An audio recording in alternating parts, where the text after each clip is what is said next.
Goeiemôre aan almal van julle. Dis Sondag die 8ste Maart. Die 8ste Maart. 8ste Maart. 8 beteken new beginnings. En dis die jaar 2026. My voorreg om met jou te kan gesels. Ek en Leonora was bietjie daar in 'n gemeente gewees en wat 'n wonderlike voorreg om bietjie die woord te kan luister. Baie belangrik dat ons ook soveel as moontlik inligting moet kry van die woord, want ek en jy het die woord nodig, glo my. Ons kinders het die woord nodig, ons het die woord nodig. Die woord moet ook in ons gevestig word. So vanmôre gaan ek so 'n bietjie die woord bring en ek het ook hier by my nagmaal en dan wil ek jou vra om saam met my verbondsmaal of nagmaal te vier. Nou ek gaan eers bid en dan gaan ons die woord bedien. Kom ons bid saam. Here, baie dankie vir hierdie dag. Dankie vir 'n Sondag. Dankie dat ons die woord kan bedien. Dankie vir verbondsmaal. Here, dis u verbond wat u met ons gehad het. Dankie vir hierdie wonderlike sakrament van die brood en van die wyn. Dankie, Here. Kom seën ons vandag by die bediening van hierdie woord. Is my gebed in Jesus se naam. Amen. Nou ja, ek is baie opgewonde in my hart want hierdie naweek wat verby is wat het ons 'n pa en seun kamp gehad. Ek kon ongelukkig toe nie gaan nie, maar daar's ander ouens wat in my plek gegaan het en ek is so dankbaar daarvan. Hulle het my nie eens meer nodig nie, man. Hulle kan dan aangaan sonder my. En dan hierdie naweek het ons 'n mannekamp daar op Mabula Bella en ek het vir jou nuus, ons is vol en dis vir my beste nuus wat ek hierdie jaar sover kon hoor. Ek kan nie wag om ook daar te kan wees nie. Nou, ek gaan vanmôre ietsie bedien. In die preek vanmôre het ek iets pragtig gehoor van hoe Jesus opgetree het. Hoe Jesus opgetree het. Jesus was 'n verlengstuk van die Vader. Alles wat hy gedoen het, kom van die Vader af. Hy het niks gedoen sonder die Vader. Hy het gesê, Vader, nie my wil nie, maar u wil. So Jesus was 'n wandelende mens met die Vader se gedagtes in sy hart. So as jy hom gesien het, het jy die hart van die Vader gesien. Hoe hy opgetree het teenoor mense. Ek het hierdie week gelees van die Samaritaanse vrou wat nie daai tyd, die Jode het nie eintlik van hulle gehou nie. Hulle was maar snaakse mense wat aan die kant die spoorlyn gebly het. So hulle het nie met hulle gemeng nie. En dan kom Jesus dan menge met hulle. En dan vertel hy ook die storie van die Samaritaanse man.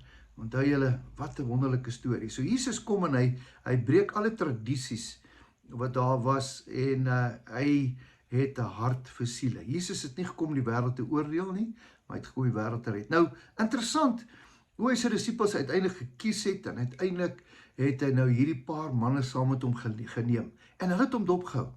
En dan loop hy met hulle, vandag gaan hulle soontoe, vandag gaan hulle nie kyk, môre gaan hulle soontoe, dan gebeur daai wonderwerk, so het hulle beweeg. Alles wat Jesus gedoen het, het hulle gesien. Dis hoekom ons vandag dit kan lees, want Matteus, Markus en Lukas en Johannes het vir ons vertel wat hulle als daar gedoen het. Dis hoekom, as jy nou ooit die Bybel wil begin lees, begin by die Nuwe Testament, Matteus, Markus, Lukas en Johannes.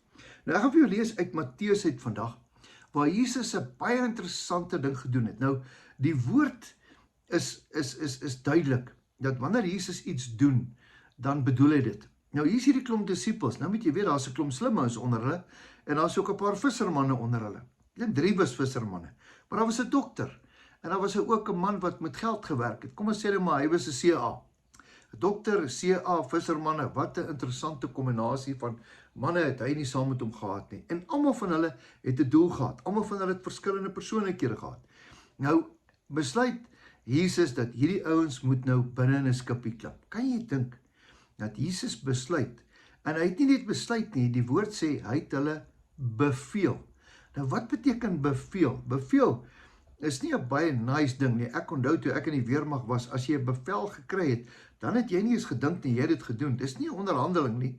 Dit was 'n bevel. 'n Bevel van Jesus was 'n bevel van God. Om wat te maak? Om in 'n skipie in te klim. Nou kom ons lees 'n bietjie. Ek gaan vir jou lees uit Matteus 14 vers 22 in die ou vertaling. En Jesus het dadelik, wat beteken dadelik? Onmiddellik, sy disippels gedwing om in die skei te gaan en voor hom uit te vaar. So hy sê vir hulle, manne, klim in, gaan in, voor hom uit. Dit beteken ek is op pad. Nou klim hierdie manne in hierdie ding in, en daar gaan hulle.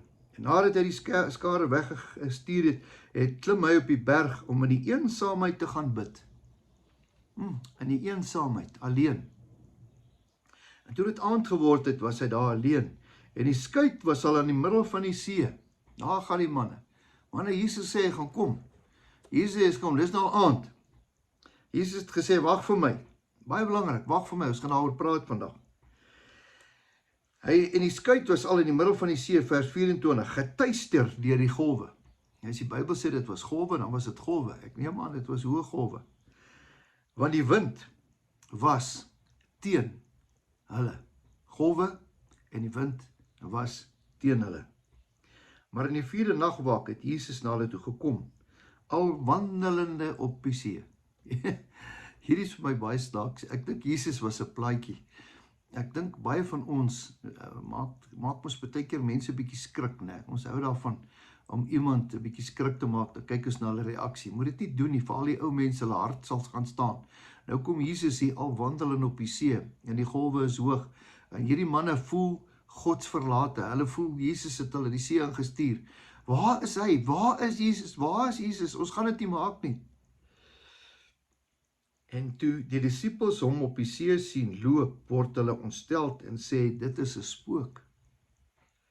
En hulle het geskreeu van vrees. Ek dink dit was baie snaaks.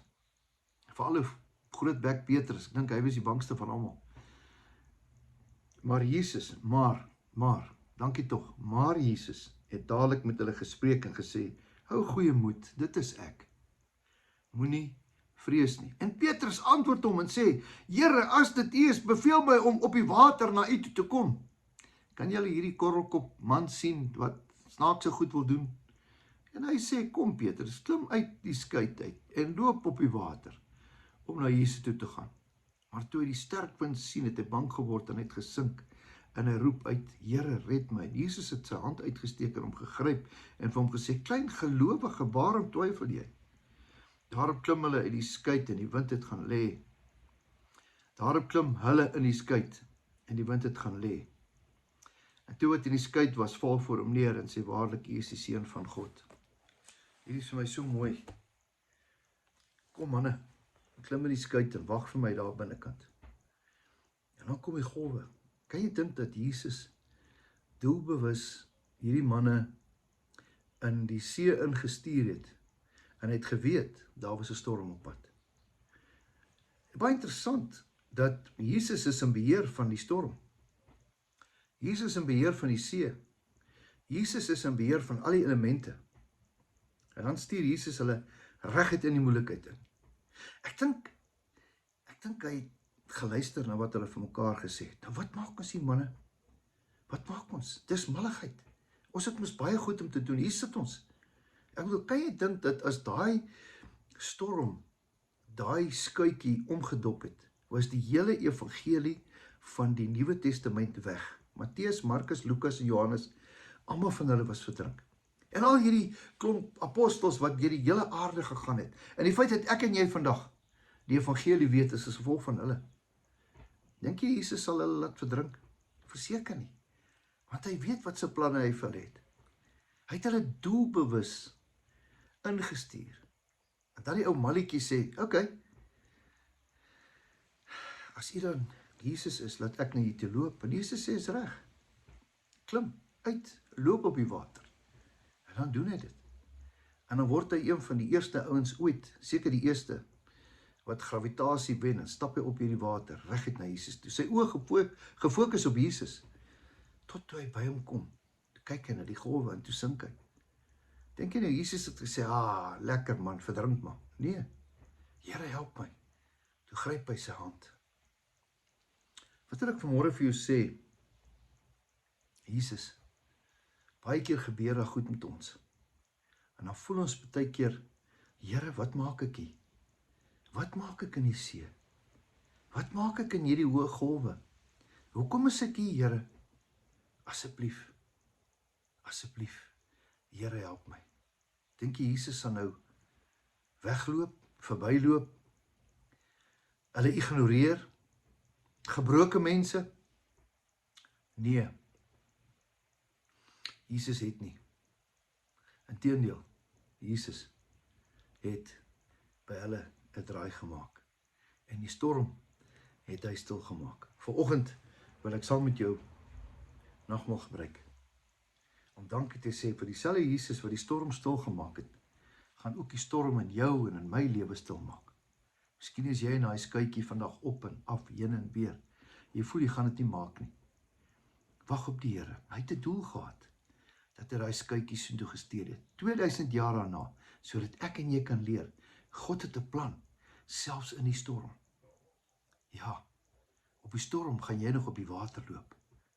Ek wil hier vanmôre eet saam met my hierdie broodjie as 'n teken van dankbaarheid om te sê dankie Here. Dankie Here. Maak nie saak of ek in die storm is nie. Ek weet, U het die liggaam vir my gegee. Here, U die storm in my lewe kom stil maak op daai kruis. Dankie dat ek deel daarvan kan wees. Kom ons eet dit.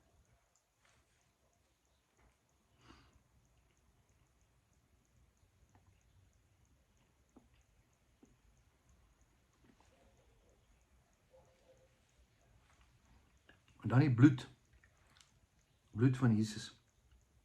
Die wyn, druiwesap, maak nie saak nie. Simboliek. Die bloed van Jesus het gekom om ons te red en om ons wit te was van alle sondes, om alle sondes weg te vat. Dit wat ons gedoen het, dit wat ons doen en dit wat ons nog gaan doen. Dankie Jesus dat U dit vir my gedoen het. Kom ons drink dit tot sy gedagtenis.